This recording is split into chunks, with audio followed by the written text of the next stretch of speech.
Hello everyone, welcome back to our channel Rajasthan IT exams. So guys, अब देरी किस बात की है, नोटिफिकेशन ही आना है अब तो, है ना। बहुत ही नज़दीक है हम नोटिफिकेशन के, क्योंकि बोर्ड ने बोल दिया है कंप्लीट है, डेट वगैरह सब फाइनल है।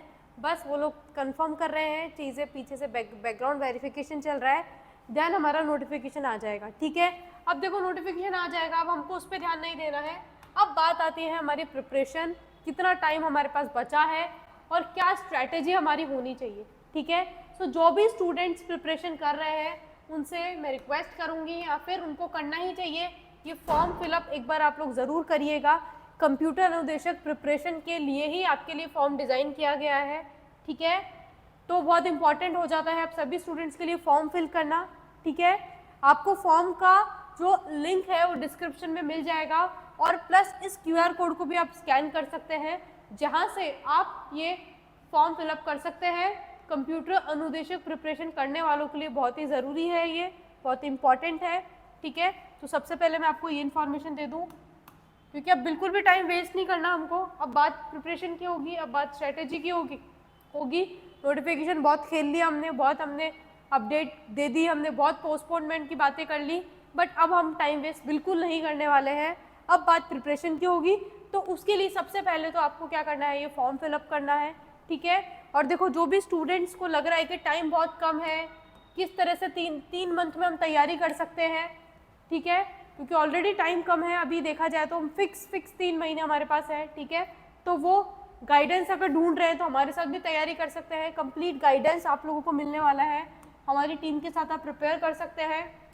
पेपर 1 पेपर 2 कंप्लीट है, क्लासेस ऑलरेडी स्टार्ट हो चुकी है, जैसे कि मैंने आपको पहले भी बताया है। तो आपको बहुत सारे सब्जेक्ट्स की तो रिकॉर्डेड क्लासेस मिल जाएगी, क्योंकि आपने मिस कर दिया, ऑलरेडी क्लासेस स्टार्ट हो गई है, बट अभी भी टाइम है ना। कुछ यूनिट्स है जो अभी भी स्टार्ट मैं करने वाली हूँ, अभी मैंने 2 ही यूनिट कंप्लीट करवाई है, मेरी अभी 3 से 4 यूनिट बची है। तो अभी अच्छा चांस है, अभी भी आप ज्वाइन कर सकते हो। सर का भी अभी बहुत मेजर पार्ट बचा है, विक्रम सर भी अभी करवा रहे हैं, है ना। तो अभी भी आप हम लोगों को ज्वाइन कर सकते हो, लाइव भी देख सकते हो, साथ में रिकॉर्डेड भी देख सकते हो। ठीक है ना, तो अभी बहुत राइट टाइम है, 3 महीने हैं। अगर अभी भी हम तमीज़ से प्रिपरेशन कर लेते हैं तो क्या पता है गोल्डन अपॉर्चुनिटी हमें भी मिल जाए।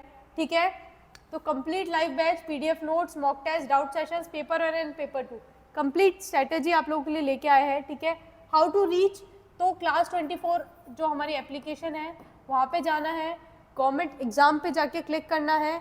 गवर्नमेंट एग्ज़ाम पे जाके हमको किस पे जाना है, राजस्थान एग्ज़ाम्स, देन वहाँ पे कंप्यूटर अनुदेशक एग्ज़ाम, फिर वहाँ पे एनरोल नाउ पे क्लिक करते हैं आप हमारे कोर्स में एनरोल हो जाएंगे। ठीक है, तो इस तरीके से आप गाइडेंस में हमारे साथ तैयारी कर सकते हैं। मोस्ट इंपॉर्टेंटली ये फॉर्म फिल करना आप लोगों को बिल्कुल भी नहीं भूलना है। जितने भी लोग इस वीडियो को देख रहे हैं, ज़्यादा से ज़्यादा इस फॉर्म को शेयर कीजिए, जिससे ज़्यादा स्टूडेंट्स इसको रीच कर सकें। ठीक है, बहुत इंपॉर्टेंट हो जाता है ये वाला फॉर्म यहाँ पे फिल करना। ठीक है ना, तो लिंक आपको डिस्क्रिप्शन में मिल जाएगा, प्लस क्यूआर कोड को भी स्कैन कर सकते हैं। क्यों मैं इतना जोर दे रही हूँ फॉर्म फिल करने के लिए, वो आप लोगों को पता चल जाएगा खुद ही। ठीक है ना, तो ये फॉर्म ज़रूर हमको फिल यहाँ पे करना है। अब हम देखो बात कर लेते हैं 3 मंथ्स वाली स्ट्रेटेजी की। देखो 3 महीने हैं, हमको भी पता है सिलेबस पहाड़ जैसा है ना। 8 से 10 यूनिट हमारी कम से कम है, एक सब्जेक्ट पूरा सीएस वाला पेपर 2 के अंदर, और पेपर 1 में तो हमको पता है देखो क्या क्या है। पहले हम ये क्लियर कर लेते हैं कि क्या क्या चीज़ें हमको यहाँ पे करनी है ना। तो देखो एक मेरे पास हो जाता है मेरा पेपर 1, दूसरा है मेरे पास पेपर 2, है ना। यहाँ पे मेरे पास कितनी है, 8 से 10 यूनिट है, कम से कम 8 से 10 यूनिट है। अगर मैं इनको भी और डिफाइन करूँ तो मेरे पास 15 से 20 यूनिट यहाँ पे निकल के आएगी। ठीक है ना, यहाँ पे मेरे पास कितने यूनिट है, मैं मान के चल रही हूँ 5 से 6 यूनिट है ना। 5 से 6 यूनिट यहाँ पे मेरी हो जाती है। तो अब देखो जिसने एकदम ही शुरू से स्टार्ट किया है, एकदम ही बिगिनर है, यहाँ पे भी 100 नंबर है ना। 100 मार्क्स का गेम यहाँ पे भी है, और यही 100 मार्क्स का गेम यहाँ पे भी है। यहाँ पे हमको मिनिमम क्या बोला गया है, 40%, है ना। उसी वजह से बहुत लास्ट टाइम में बहुत सारे बच्चे क्या कर गए थे, रेस से बाहर हो गए थे, क्योंकि मिनिमम 40% भी नहीं ला पाए थे। अब देखो यहाँ पे मेरे पास क्या क्या है, मैथ्स है, रीजनिंग है ना। और लास्ट टाइम के अकॉर्डिंग ये दोनों अकेले क्या थे, 50% थे। पेपर का 50% पार्ट मैथ्स और रीजनिंग ने बनाया था। तो अगर लास्ट टाइम आपकी ये भी बहुत अच्छी होती, सिर्फ मैथ्स और रीजनिंग, तो भी हम 50% तो ले आते, है ना। लेकिन ऐसा पॉसिबल नहीं होता है कि मैथ्स और रीजनिंग के हम सारे ही सवाल सही कर दें, ठीक है। इसके लिए बैकअप के लिए हमारे पास देखो क्या क्या है, यहाँ पे जनरल साइंस है ना, जनरल साइंस मेरे पास है। राजस्थान का मेरे पास क्या क्या है, राजस्थान का यहाँ पे आई हैव, राजस्थान में मेरे पास सबसे पहले तो क्या है, आर्ट कल्चर है, हिस्ट्री है, जियोग्राफी है, और मेरे पास क्या है, करंट अफेयर्स है ना। ये 4-5 चीज़ें मेरी यहाँ पे है। अब देखो कितना कितना सवाल था, 50% तो अकेला कहाँ से हो रहा है मेरा, मैथ्स रीजनिंग से, है ना। इसके लगभग 10 क्वेश्चन मान लो, 10 इसके मान लो, रफली 10 इसके मान लो, 10 इसके मान लो, 10 इसके मान लो, 1 2 3 4 5, है ना। करंट अफेयर्स 10 आ जाएंगे, ज्योग्राफी के 10 आ जाएंगे, हिस्ट्री आर्ट कल्चर और जनरल साइंस, है ना। ये बाकी का पोर्शन सारा मिला के मेरा क्या होता है, बचा हुआ 50%, है ना। तो अकेला 50% पिछली बार मैथ्स रीजनिंग से आया था और बाकी का 50% इन सब से आया था। तो देखो अब स्मार्टली हम क्या कर सकते हैं, मैथ्स रीजनिंग हमको बहुत सॉलिड अच्छे से करनी है क्योंकि अकेला 50% मार्क्स है, उसके अंदर भी रीजनिंग से ज़्यादा आया था, है ना। ध्यान रखना 30 से 35% क्वेश्चन रीजनिंग के थे, मैथ्स के भी बहुत 8 से 10 सवाल ही थे, ठीक है ना। बाकी 50% हम यहाँ से अच्छा लेंगे। और देखो इतनी सारी यूनिट है, 5 यूनिट है, मैं नहीं मान के चल रही कि अगर आपके पास इतना कम टाइम है कि आप 5 कर लो, है ना। तो कुछ ऐसी यूनिट पिक करो जहाँ पे हम कर ले। जनरल साइंस है ना, हमने 10th में भी पढ़ी है ना, 10th तक हम पढ़ते आए ना साइंस, तो मे भी आपको हेल्प हो जाए। तो जनरल साइंस एक बार आप चूज कर सकते हो यहाँ पे, ठीक है। राजस्थान का आर्ट कल्चर थोड़ा सा इंटरेस्टिंग होता है, हमारे घर में भी हम बहुत तरह का कल्चर देखते हैं, हम हमारे रिलेटिव्स के घर जाते हैं, बहुत तरह की कल्चर वगैरह सारी चीज़ें हम देखते हैं, ठीक है। आर्ट कल्चर में थोड़े सुने हुए नाम होंगे तो आप रिलेट कर पाओगे। हिस्ट्री थोड़ा टफ जा सकता है, ज्योग्राफी करंट अफेयर्स, है ना।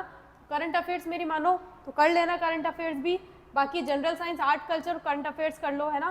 कोई भी इसमें से 2 से 3 यूनिट अपनी बेस्ट पिक कर लो, और अगर आप पहले से करते हुए आ रहे हो, आपकी अच्छी तैयारी है, तो आपको सारा ही करना है, वरना अगर हमारे पास कम टाइम है तो इसमें से हम 2-3 यूनिट यहाँ पे उठा लेंगे, ठीक है। और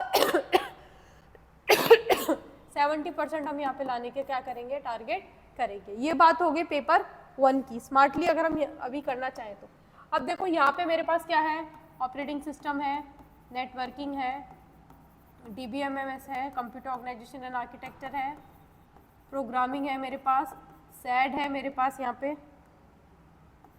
ठीक है। और मेरे पास क्या है, HTML है, ठीक है। यहाँ पे मेरे पास IoT है, और क्या क्या है, 1 2 3 4 5 6 7 8, है ना। और भी कुछ मेजर यहाँ पे बच रहा है मेरा, DSA हो गया, ठीक है ना। 9 नंबर पे मैं डाल दी हूँ, DSA हो गया, ठीक है। तो देखो ये जो टॉपिक्स है ना सब कॉन्सेप्चुअल है, यहाँ पे कॉन्सेप्ट है, यहाँ पे भी कॉन्सेप्ट है, यहाँ पे कॉन्सेप्ट, यहाँ पे कॉन्सेप्ट, है ना।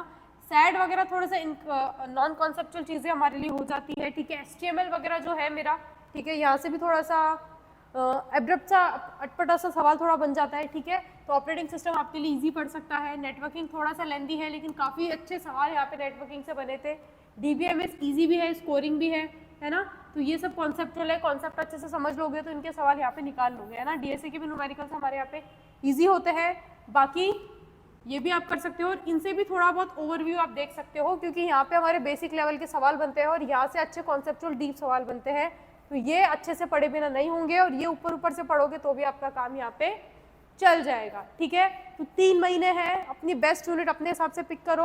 अगर मैं आपको बोलूँ ये बेस्ट है, ये छोड़ दो, तो गलत होगा कहना, क्योंकि देखो लास्ट टाइम किस यूनिट से कितने सवाल आए जरूरी नहीं है इस बार भी उस यूनिट से उतने ही सवाल आए, है ना। चीज़ें बदल सकती है, ठीक है ना। तो हमको एकदम लास्ट टाइम की तरह नहीं मान के चलना है। लेकिन अभी जब तक हमारे पास नोटिफिकेशन नहीं आया, हमारे पास बेसिस तो लास्ट वाला एग्जामिनेशन ही रहेगा, है ना। तो उस हिसाब से मैथ्स रीजनिंग अच्छे से करनी है, और यहाँ से कोई भी 2-3 यूनिट पिक कर लो, क्योंकि टाइम हमारे पास कम है।